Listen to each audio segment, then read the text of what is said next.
রাহমাতুল্লাহি ওয়া বারাকাতুহু। আশা করি সকলেই ভালো আছেন। বাদুরিয়া দক্ষিণ গুরুদহ নুরিয়া দারুল কোরআন মাদ্রাসার সকল ছাত্রছাত্রীর পক্ষ থেকে আপনাদের সকলকেই জানাই আন্তরিক শুভেচ্ছা ও অভিনন্দন। আমরা সকলে মিলে একটি মোকালামা পেশ করতে চলেছি। মোকালামাটির নাম হলো বেচারা।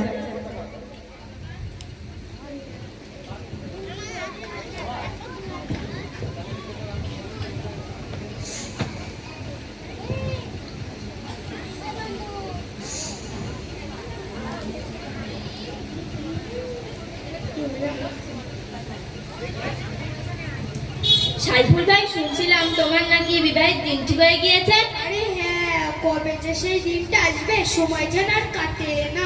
এই সম্পর্কে আমাদের খালিদ সাহেব অভিজ্ঞতা সম্পূর্ণ। आहा, दिल्ली का लड्डू जो भी खाएगा वो पछताएगा और जो नहीं खाएगा वो भी पछताएगा, समझे? খালিদ ভাই, আপনার কাছে আমার একটা প্রশ্ন করার আছে। আরে বাহ, এবার খুব জমবে খেলা।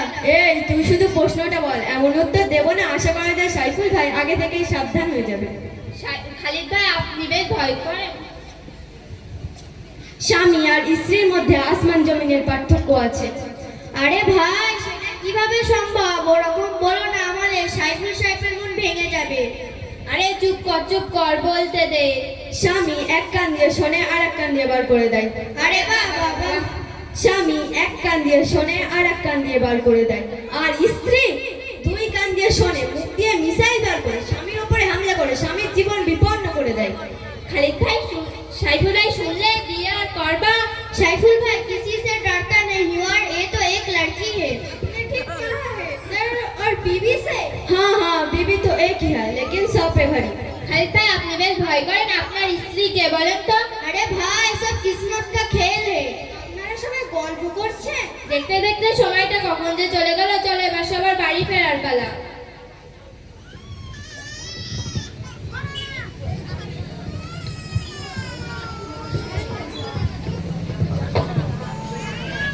কি হলো খালিদ মিয়া, এখনো বাড়িতে যাওনি? এত চিন্তা কিসে? স্যার, আপনি তো কম বেশি জানেন আমার অফিসে আসতে কেন এত দেরি হয়। হ্যাঁ আমি জানি, কিন্তু তোমার চাকরিটা তো বাঁচাতে হবে, না হলে এত দেরি করে আসলে হয়? জি স্যার। খালি বুদ্ধি করে চল, আমার থেকে তোমার সমস্যা বেশি না, বুঝলে? আমার মতো সমস্যা আপনারও? খালিদ, আমার চোখের দিকে দেখ, কালো দাগ দেখতে পাচ্ছিস? বাঙ্গালে দেখ, তোর ভাবি মেরে 5 আঙুলের দাগ বসিয়ে দিয়েছে। তাই তো স্যার, আপনার স্ত্রী আপনাকে মেরে মুখে 5 আঙুলের দাগ বসিয়ে দিয়েছে। তোমার স্ত্রী বুঝি তোমাকে মারে না? আমার স্ত্রী যখন আমাকে মারে না, মনে হয় ঢোল বাজছে।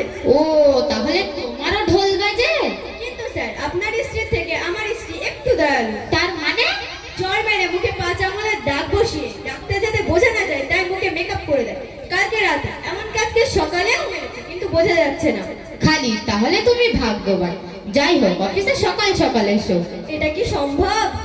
আরে ভোর 4টের সময় ওঠো, আমার মতো কিচেনের সমস্ত বাসন হাঁড়ি পরিষ্কার করে, ঘর বাড়ি মুছে, ঝাড়ু দিয়ে, রান্না করে, স্ত্রী ঘুম থেকে উঠলে চা খাইয়ে তারপরে তাই আমি অফিসে আসি।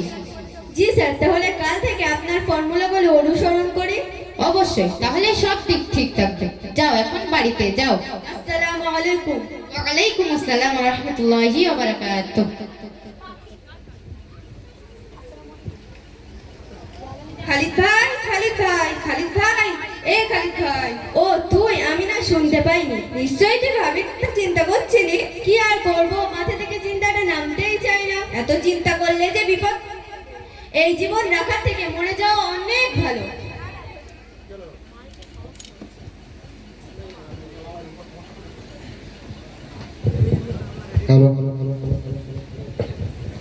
না না, ধৈর্য হারা হলে হবে না। আল্লাহ তাআলা বলেন, ইন্নাল্লাহা মা'আস সাবিরিন। ধৈর্য ধারণকারীদের সাথে আল্লাহ তাআলা সব সময় আছেন, সুতরাং ভেঙে পড়লে চলবে না। তা আমি কি করতে পারি? ভাবিকে বুঝিয়ে বল, আশা করা যায় বুঝবে। তোর ভাবিকে বোঝানো আর মহিষের সামনে বাঁশি বাজানো সমান। না না, আল্লাহর কোরআন দিয়ে বোঝালে মন নরম হয়ে যাবে, ভাবি বুঝবে।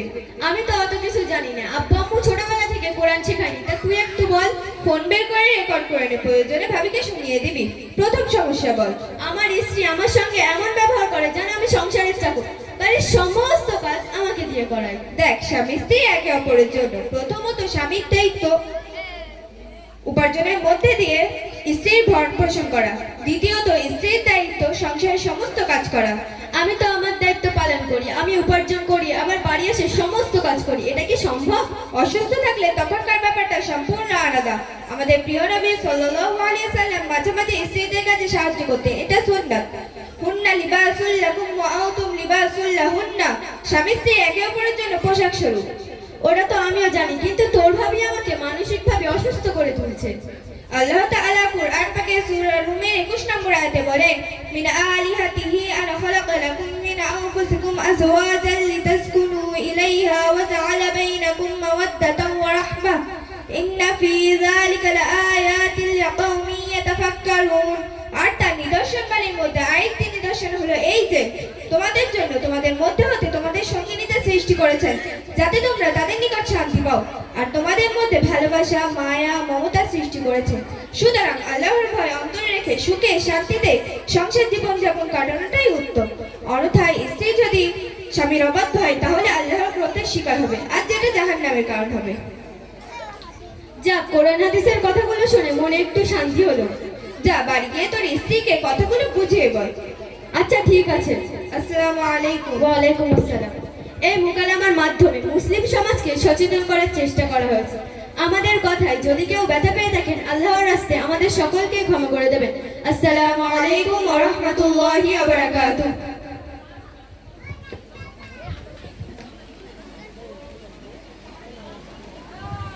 খারাপ লেগেছে নাকি?